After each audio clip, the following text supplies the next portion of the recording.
This is the Thayer Podcast for Thursday, March 13th, 2025. What in the world are the Democrats doing?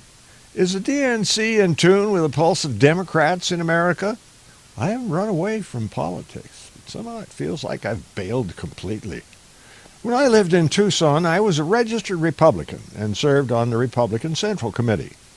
After moving to Globe, Miami, I re-registered Democrat because the Republicans were too far right compared with Tucson, and the Gila County Democrats were actually conservative. It wasn't long before I was contributing to the Gila County Democrat Party as its vice chair. After 9 years, the Gila County Party was infiltrated with liberals from the East Coast.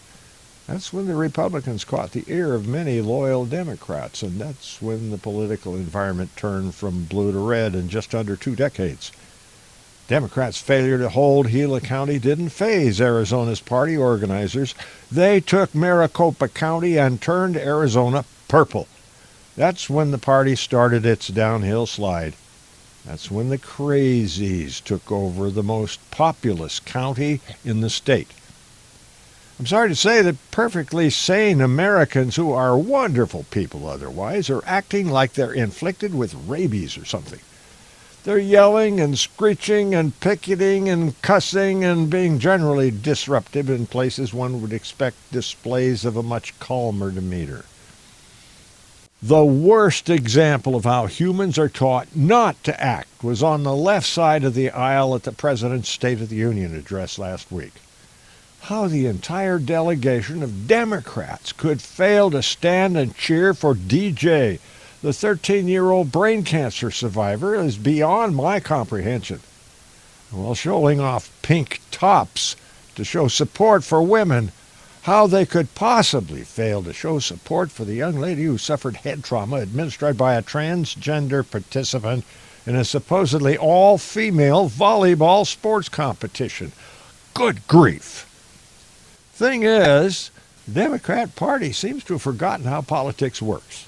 They have become so infected over an 8 or 10 year period with Trump derangement syndrome that they have lost sight of the things Democrats are supposed to stand for.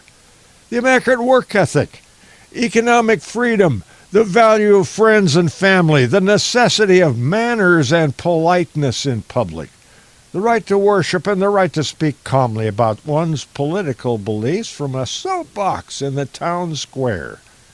What happened to all that good stuff? There is no excuse. Geraldine sure is shooting, ain't gonna tell the world. The devil made me bite it. As I see it, the rank and file of the Democrat Party need to rise up and throw their leadership under the bus. Then cross the street to the wharf, climb on board, and bring the Democratic ship to a new, more traditional course. California Governor Ronald Reagan, running for president, represented just the tip of the iceberg when he exclaimed, "I didn't leave the Democratic Party. The Democratic Party left me." Well, improvise, adapt, overcome. Semper Fi.